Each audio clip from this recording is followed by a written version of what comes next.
Bismillahirrahmanirrahim. Assalamualaikum warahmatullahi wabarakatuh. Hamdan wa syukran lillah wa salatan wa salaman ala rasulillah nabiyyina Muhammad ibn Abdillah wa ala alihi wa sahbihi wa mawalah. Allahumma anfa'na bima 'allamtana wa 'allimna ma yanfa'una wa zidna 'ilma. Rabbi shrah li sadri wa yassir li amri wahlul 'uqdatam min lisani yafqahu qawli. Alhamdulillah naltaqi marratan ukhra fi hadzal yaum. Naltaqi, kita berjumpa lagi marratan ukhra fi hadzal yaum, pada hari ini. Al-yaum, hari ini, al-liqa as-salis. Liqa artinya perjumpaan. As-salis, 3. Perjumpaan ketiga ya. Nah, sampai jumpa tuh biasanya anak-anak bilang ilal liqa. Ilal liqa. Liqa artinya perjumpaan. Baik ibu-ibu, bapak-bapak. Saya termasuk bapak-bapak enggak, Pak? Oh, termasuk ya?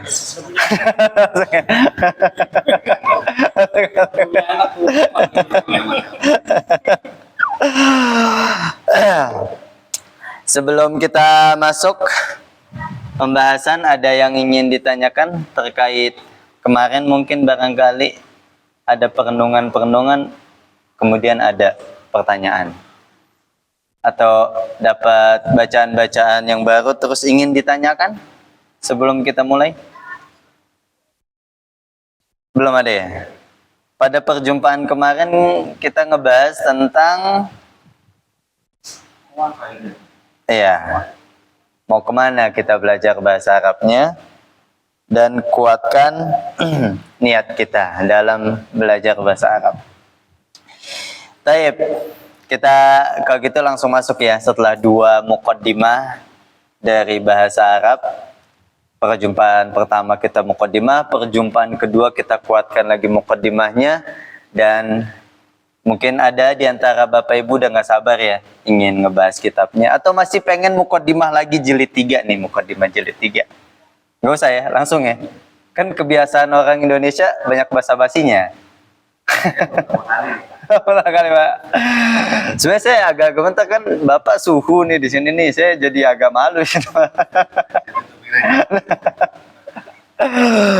Baik. Kita masuk ke judul kitab ya. Judul kitab kemarin kita singgung sedikit. Judulnya adalah Durusul Lughah. Durusul Lughatil Arabiyyah. Durus itu arti apa kemarin? Iya, pelajaran-pelajaran. Durus. Gini ya, durusun artinya pelajaran-pelajaran. Pelajarannya banyak, kumpulan dari pelajaran 1, 2, 3, 4, 5. Kalau pelajarannya cuma 1, disebutnya darsun, gitu. Di Inggris disebut apa nih? Jumlah banyak, jumlah dikit. Istilahnya apa, Pak? Kalau di Arab ini disebutnya jama'. Ini disebutnya tunggal, itu mufrad. Kalau di Inggris bentuk dikit dan bentuk banyak disebut plural ya. Nah, ini bentuknya durus. Bentuk single itu darsun. Jadi kalau kita artikan mentah, ini pelajaran. Di sini pelajaran-pelajaran, gitu. Kalau pelajarnya disebut tolibun ya. Tolibun. Tolabul ilmi, itu dia. Tolibun artinya pelajar. Yang mengajarkannya disebut mudarrisun.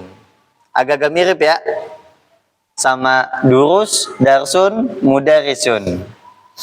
Mudarrisun pengajar, atau juga yang suka kita sebut ustadz. Ustadz artinya guru, sama ya. Ustazun, ada beberapa bahasa Arabnya guru, pengajar, bisa mudarrisun, bisa ustazun, bisa muallimun, gitu. tingkat tertingginya cuma dalam bahasa Arab aja itu syaikhun.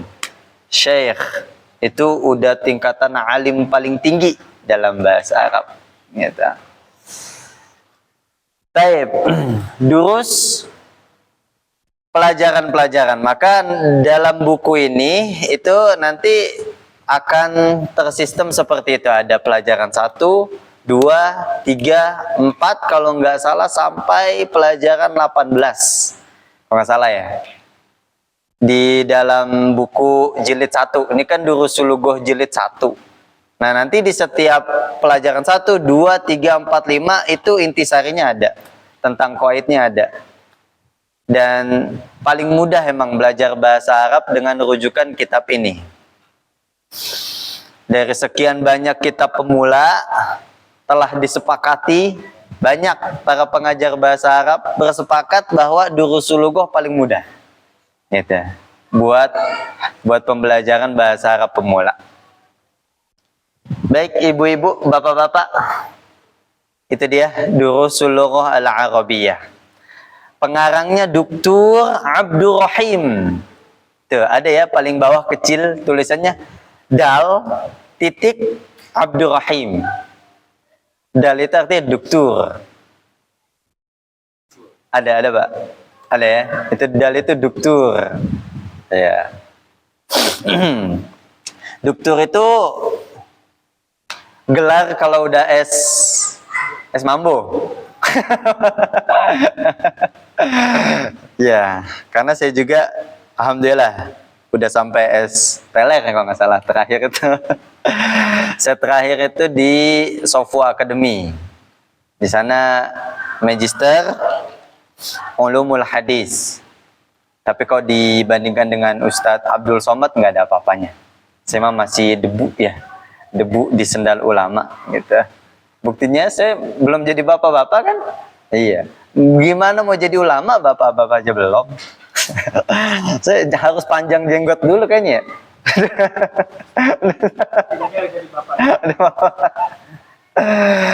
Baik, Durusul Lughatil Arabiyyah. Al-lughah artinya bahasa, al-arabiyyah Arab. Nah, itu bisa kita kaji dari Arabiyyah. Kalau kita hilangkan per huruf di belakang bisa beda makna tuh. Arabiyyah bahasa Arabnya. Arabiyyah. Arabiyyah. Gitu ya. Arabiyyah. Ini bahasa Arab artinya. Kita hilangkan satu huruf pada huruf terakhir dari kata ini, yaitu ta marbutoh. Berarti bacanya jadi Arabi. Kalau Arabi itu artinya orang Arab, ya. Jadi ini bahasa Arab. Bila dihapus ta marbutohnya jadi Arabi, orang Arab. Kita hapus lagi satu, ya-nya jadi Arabun. Artinya negara Arab, gitu ya. Jadi Arab, negara Arab, Arabi, orang Arab, Arabiyyah, bahasa Arab. Arabik, Inggris ya Pak? Iya, Arabik. Sama nih kita bisa aplikasikan ke kita juga, Indonesia. Kesini orang Indonesia, Indonesiyi. Bahasa Indonesia harus ada ta marbutoh di belakang. Al-Indonesiyah. Gitu. Jepang. Awalannya negara Jepang itu bahasa Arabnya Yaban. Ini negaranya. Orang Jepang. Yabani. Gitu. Ikutin strukturnya aja. Bahasa Jepang. Yabaniyah. Gitu. Coba. Cina itu Sin. Orang Cina Sini. Bahasa Cina Siniyah. Gitu. Kayak gitu ibu bapak. Gampang kan ya? Gampang nggak menurut ibu bapak? Gampangnya gampang banget. Gampang. Nah, itu dia. Terus penjelasan di bawah, li ghairin natiqina biha. Kemarin li ghairin natiqina biha artinya apa? Dikhususkan untuk not Arab gitu. Li itu artinya untuk. Natiq artinya pembicara. Natiq.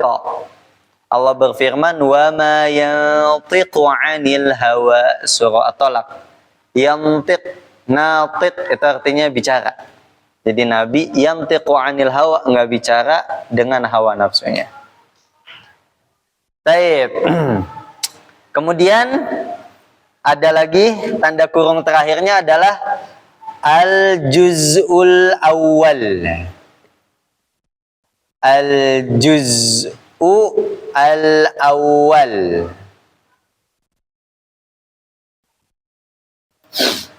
Al-juz'u artinya bagian.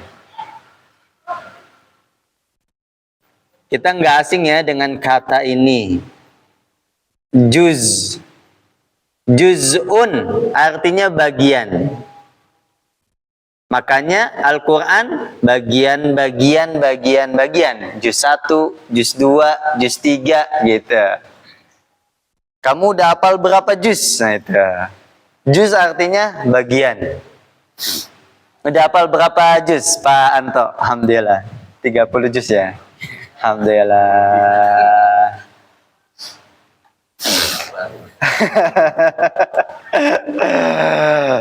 Ngafal gampang insya Allah Pak, benar. Saya bisa jamin kalau buat ngafal doang gampang dan gak pandang umur. Yang susah itu saya bisa pertaruhkan juga, saya akui juga yang susah itu menjaga gitu. Menjaga hafalan. Masya Allah, tabarakallah, perjuangannya berat gitu kalau buat jaga hafalan. Jadi anak-anak kita nih, ya di samping dia punya prestasi harus punya hafalan banyak, tapi kita jangan lupa dia hafalan juga kuat gitu. Jadi dikit-dikit yang penting kepake terus. Mulai kita bilangin aja gitu, nak kalau kamu sholat sunnah dipakai nak gitu. Terutama hafalan baru. Misalkan hari ini kamu hafal An-Nabas 1 sampai 3. Nah, dipakai tuh sholat sunnah, rawatib aja ada berapa rakaat. Kepake terus kan ngelotok sama kayak kita baca Al-Fatihah. Nggak mungkin kan kita bisa salah Al-Fatihah. Pernah nggak Bapak, Ibu lupa Al-Fatihah? Nggak mungkin. Dan nggak pernah kayaknya ya. Karena dari orok tuh Al-Fatihah didengerin dan dibaca. Gitu. Jadi sebenarnya itu sih. Cuma masalah emang berat dari sisi waktunya. Kalau emang kita mau mungkin 30 juz. Banyak. Itu ya Ibu Bapak. Juz'un artinya bagian, al-awwal pertama, ya bagian 1.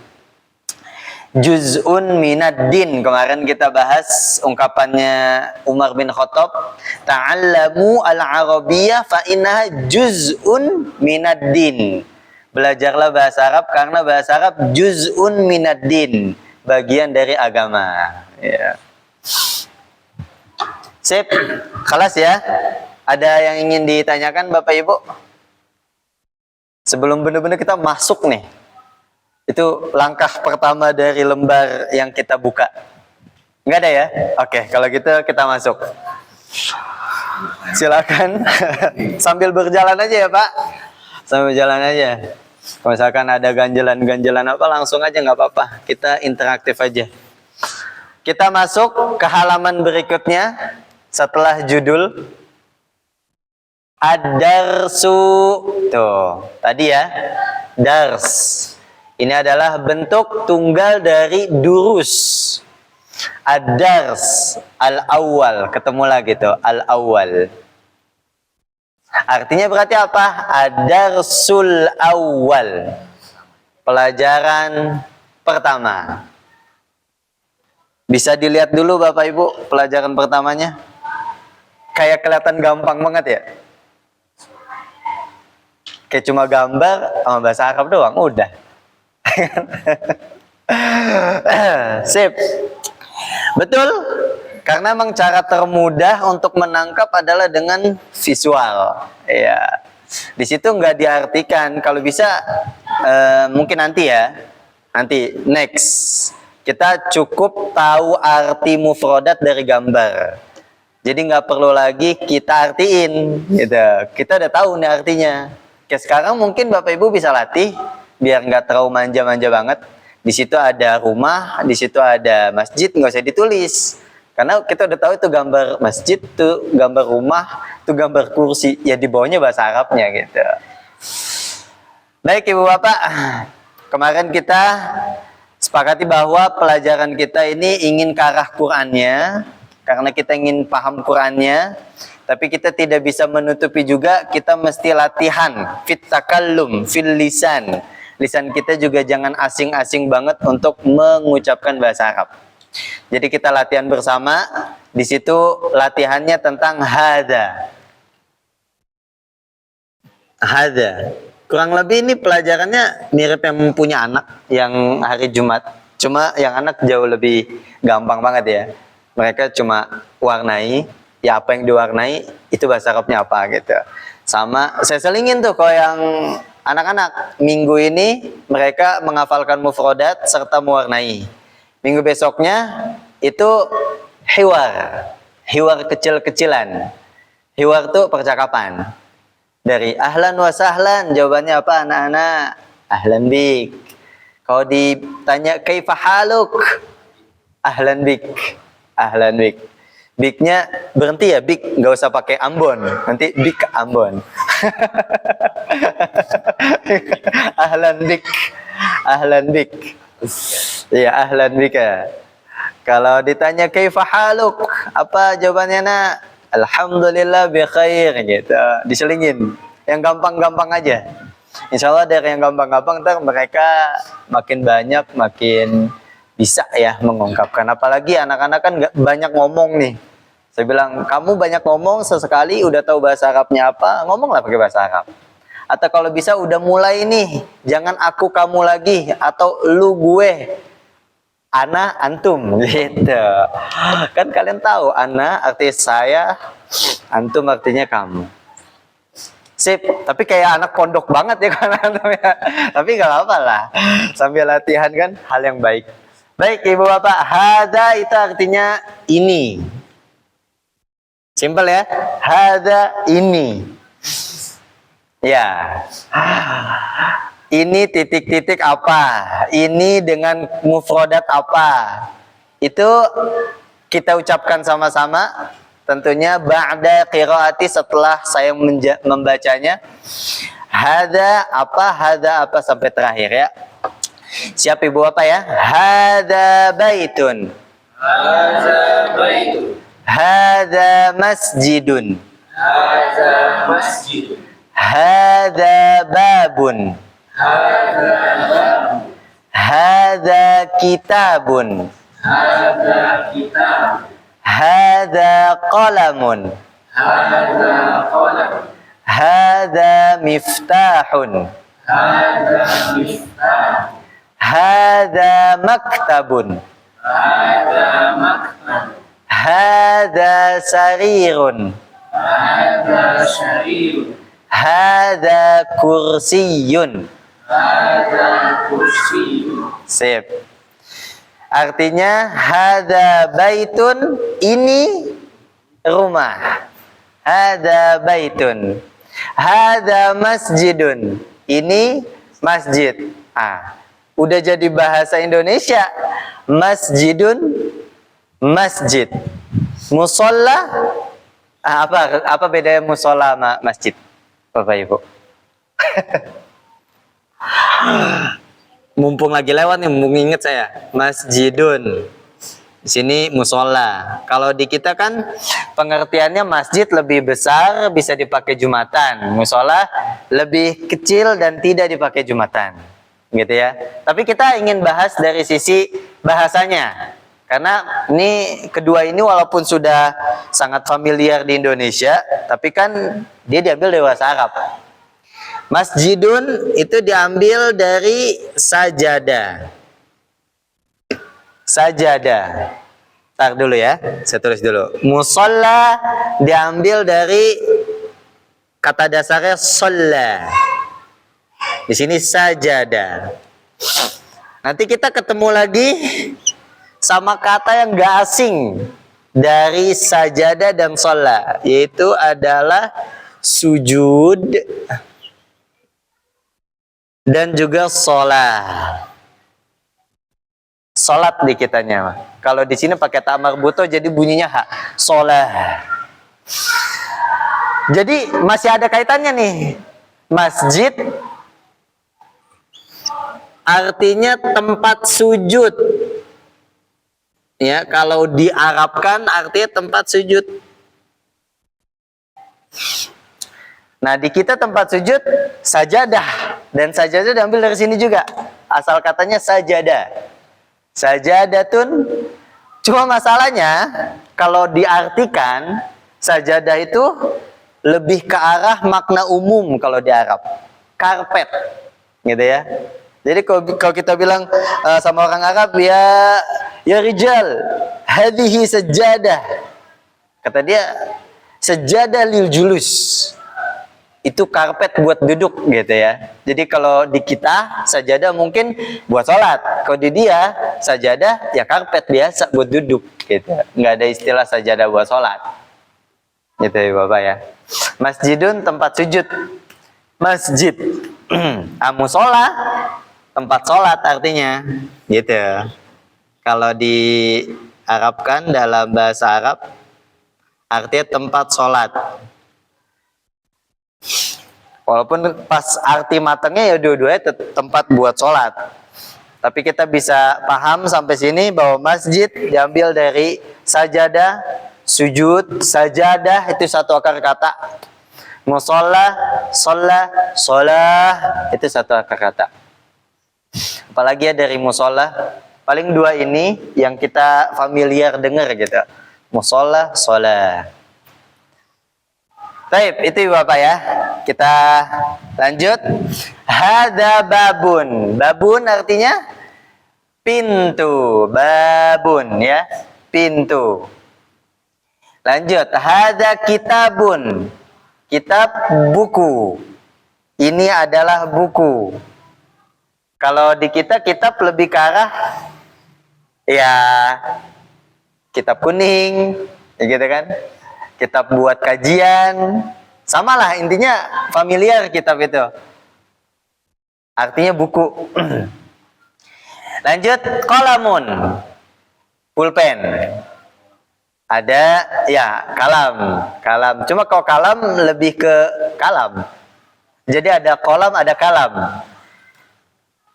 Ya, kalau kolam pulpen. Kalau di kita familiarnya kalam, tapi bukan diambil dari kolam. Diambil dari sini sebenarnya. Tulisannya gini. Kalam, ini kolam artinya pulpen. Ini kalam artinya bicara. Ini kalam, kalamun. Pulpen ya. Kalam. Ini ikan apa renang? Ya, kalau kalam di kita ini yang buat Quran ya, buat nunjuk ya. Itu namanya kalam ya. Ya mungkin ada sejarahnya diambil dari kolam terus diucapkan menggunakan kaf gitu. Jadi kalam. Cuma kalau mau disamakan dengan bahasa Arab, ada juga bahasa Arab kalamun, artinya bicara. Baik, kita lanjutkan. Hada miftahun. Miftah artinya kunci. Ada hadis kunci surga. La ilaha illallah. Itu hadis tuh. Miftahul jannah la ilaha illallah. Itu dia. Miftahul jannah. Miftah kunci, jannah surga. Walaupun secara arti mentahannya jannah itu kebun. Makanya nanti ditafsirkan sudah tergambar bahwa surga itu seperti kebun. Makanya digambarkan tajri min tahtihal anhar. Kebun mengalir sungai-sungai. Itu gambaran dunia kayaknya indah banget gitu. Dan ulama bilang kenikmatan surga nggak bisa dibandingkan dengan kenikmatan dunia. Artinya kita masih membandingkan itu bukan surga. Surga jauh lebih itu, gitu ya. Sip, lanjut. Maktabun. Hada maktabun. Maktab artinya meja. Mungkin ibu bapak ada anaknya di SDIT. Terus di SD itu biasanya ditempel-tempel bahasa Arab. Nah di kantor-kantornya di depannya biasanya ditulis maktab apa gitu. Maktabur Rois. Maktab apa? Itu bisa ada dua arti. Maktab itu bisa artinya meja, bisa artinya kantor, gitu ya. Jadi maktab itu artinya dua. Maktabun bisa artinya meja, bisa artinya kantor. Kayak misalkan saya nanya sama Pak Anto, ya Pak Anto, aina maktabuka? Di mana kantormu? Nah, gitu. Itu maksudnya kantor. Beda lagi kalau misalkan ditambahin tak marbutoh. Ini maktabun. Kita tambahin tak marbutoh di ujung, jadi gimana bacanya? Maktabah. Maktabah, ya kan? Tambahin tak marbutoh. Maktabatun. Artinya perpustakaan. Gitu Bapak Ibu. Sip. Lanjut. Hada sarirun. Sarir artinya ranjang, bukan kasur, ranjang. Kalau kasurnya bahasa Arabnya firoshun. Perlu ditulis? Tulis ya. Jadi jangan bilang sarirun itu kasur, karena kasur bahasa Arabnya firosh. Firoshun artinya kasur. Ya, sarir tempat kasur.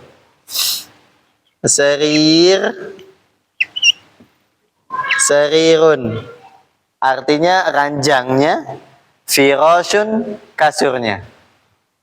Gitu ya Bapak. Terakhir kursiyun, udah bahasa kita. Kursi. Ada kursi, ada sofa. Nah, sofa bahasa Arabnya bukan kursi. Perlu ditulis.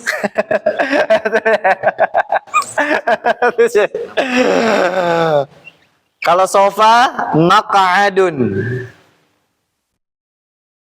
Misalkan nih nanti mungkin ibu bapak rumahnya dikunjungi sama Syekh Musari Rosid gitu kan. Kemudian di rumah ibu bapak kursi nggak ada sofa. Kita bilang sama Syekh, ya Syekh tafadhol ijlis alal kursi. Bukan, ya. Kalau sofa bukan kursi, tapi ya Syekh ijlis alal maq'ad. Maq'ad artinya sofa. Kan di kita udah banyak sofa ya. Kursi itu kayak zaman-zaman dulu gitu, kursi. Kita seringnya udah sofa. Nah, sofa bahasa Arabnya maq'ad. Tapi ibu bapak, ada yang ingin tanyakan? Jadi selesai saya 3 menit, 5 menit sekali, saya napas, ibu apa yang ngomong gitu. Biar kagak saya mulu yang ngomong, capek. Ya, saya, ya Pak. tapi saya bingung aja. Ini kan kalau di hadis satu itu kan tulisnya maq'ad ya. Maq'adun. Kalau buat kalimat itu kan itu ada halnya itu. Ah. Ya kan? Berarti kalau yang di sarirun apa itu? Kalau buat kalimatnya? Dibikin pakein alif lam maksudnya Bapak. Ya, betul. Yang dibikin alif lam itu seperti apa tuh kalimatnya nanti? Oke. Ya kan kadang kita hafal misalnya maq'ad, konis mani, sarirun, apa? Iya. Bener sih ya, sarirun. Sarirun itu ranjang. Ranjang. Ranjang. Nah, itu kalau kita buat kalimat itu pertanyaan nih, ente punya ranjang nggak? Gitu.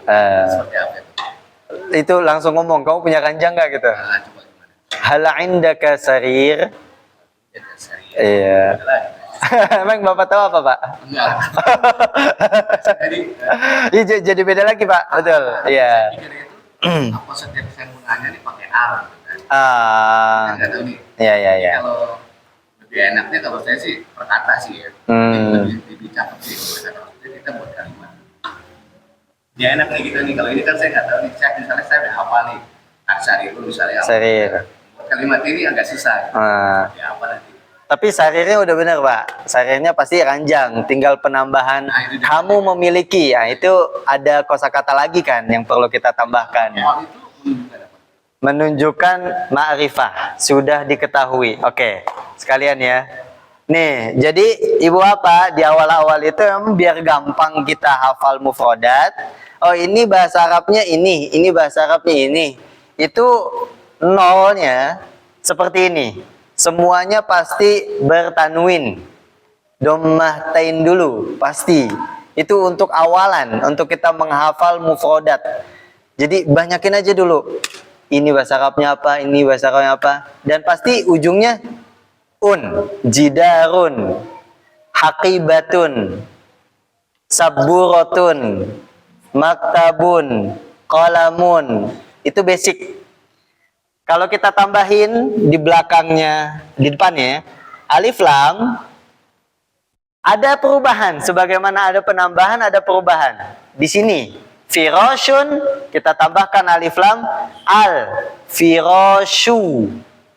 Gak boleh lagi ada tanwin. Kitabun, masukkan alif lam, al-kitabu. Gitu. Qalamun, al-qalamu. Secara makna, biar gampangnya, qalamun, pulpen. Al-qalamu, pulpen ini. Gitu. Jadi ada ininya. Maktabun, meja. Udah tok meja doang. Al-maktabu, meja ini, gitu. Jadi udah tahu maksudnya. Kalau pakai al tadi menunjukkan ini. Haza juga sama ini. Jadi nggak ada beda ya kalau misalnya haza firosun gitu kan. Al-firosun kan. Al-firashu itu nanti Kalau kita buat pertanyaan itu berarti nggak usah pakai ala gitu. Haza firosun. hadza firashun. Jadi ada beda, Pak. Kalau hadza firashun, hadza maktabun, ini meja. Al-maktabu, meja ini. Gitu. Kebayang nggak bedanya apa? Hadza maktabun, ini meja. Al-maktabu, meja ini. Iya, bedanya kalau hadza depan dia ininya, tapi kalau al ininya di ujung. Jadi kalau al dia harus ada terusan tuh. Al-firashu titik-titik, masih titik-titik. Meja ini ya, meja ini apa? Meja ini bagus misalkan gitu. Rumah ini apa? Rumah ini besar gitu ya. Tapi kalau kita pakai hadza itu boleh langsung mentok. Ini meja, udah nggak usah pakai terusan, dia udah menjadi kalimat sempurna maksudnya gitu. Hadza maktabun. Tapi kalau kita ujuk-ujuk ngomong al maktabu beralif lam nggak ada terusan apa-apa, itu belum kalimat sempurna namanya. Gitu, belum kalimat sempurna. Makanya di sini dicontohin hadza firashun, itu kalimat sempurna sudah gitu. Hadza firashun, hadza maktabun, hadza kitabun. Kalimat sempurna. Gitu Ibu Bapak. Ada lagi? Nah, sebenarnya pembahasan alif lam nanti ada next gitu. Tapi nggak apa-apa, biar nanti begitu kita masuk kita udah ketemu ilmu O. Oh, gitu. Iya. Oh, ini tanyain Pak Anca gitu. Jadi ya Ibu Bapak, jadi ilmu mahal itu ilmu O. Jadi bukan cuma roti O yang mahal, ilmu O juga mahal. Ada lagi Bapak? Nah, kalau sampai sini udah, kita jangan buru-buru langsung lanjut halaman, pelan-pelan. Nextnya adalah Ibu Bapak sudahkah menghafal dari mufrodat ini gitu? Dan saya tanya dulu, apakah dengan kita menghafal mufrodat ini itu memberatkan Ibu Bapak atau tidak? Insyaallah. Karena maksud saya kan next kita bakalan pengennya paham ke Quran gitu. Kita basicnya apal dulu. Hadza artinya ini. Bait artinya rumah. Nanti di Quran tuh ada falyabudu rabb hadzal bait, tuh ketemu langsung. Hadza ini bait rumah, udah ada tuh di Quran. Falyabudu rabb hadza al bait. Tapi di situ pakai alif lam. Nah bedanya kita udah paham lagi tuh. Kenapa alif lam? Kenapa di sini nggak alif lam? Ada yang bisa jawab? Bedanya falyabudu rabb hadzal bait, di situ nggak tanwin. Di sini baitun tanwin karena nggak ada alif lam. Udah langsung pinter ya. ilmu S3 itu. Gitu Bapak ya. Nanti ketemu lagi dengan kalimat yang lain. Jadi berawal dari hafalan-hafalan ringan. Dari masjid, ada masjid di dalam surah Jin. Silakan Ibu Bapak nanti masuk di sana. Pokoknya nanti begitu ketemu mufradat yang di sini, masuklah ilmu oh ternyata ini dia. Oh ini dia ketemu. Ada yang pengen kasih contoh lagi? Hada di dalam Quran di surat apa? Tadi falya'budu rabba hadzal bait surah Al-Quraisy ya. Ada mungkin Ibu Bapak kan hafiz dan hafizah. Mungkin tahu gitu. Hada surat apa lagi? Hadanya dulu deh. Hada. Kan hada ini ya. Nah, nanti kita bisa cari lagi tuh. Mungkin habis Isya kita baca Quran, sebelum tidur baca Quran, ketemu nggak di halaman pertama hada? Hada. Kan poinnya hada sebenarnya. Selebihnya kosakata gitu. Poinnya itu di halaman pertama ini ya hada. Nah sekarang itu hada baladil amin. Itu atin. Termasuk tuh Pak, hada itu arti ini. Hada baladil amin. Ini adalah negeri al-amin yang terjaga. Balad artinya kan negeri. Gitu ya Bapak. Nah ini poinnya hada, maka kita aplikasikan sampai pekan depan. Setiap kita baca Quran, kita ketemu haza berapa kali? Gitu. Dan nextnya, ini hada ini. Nah setelah ini, itu artinya apa sih? Bisa dicari di terjemah dan itu menjadi tambahan kosakata buat kita. Kayak tadi contohnya hada baladil amin. Hadanya ini, baladnya apa ya artinya?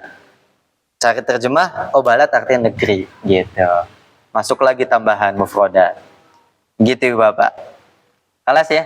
Oke. Kalau gitu coba saya mau tes satu-satu. Wih, langsung ujian.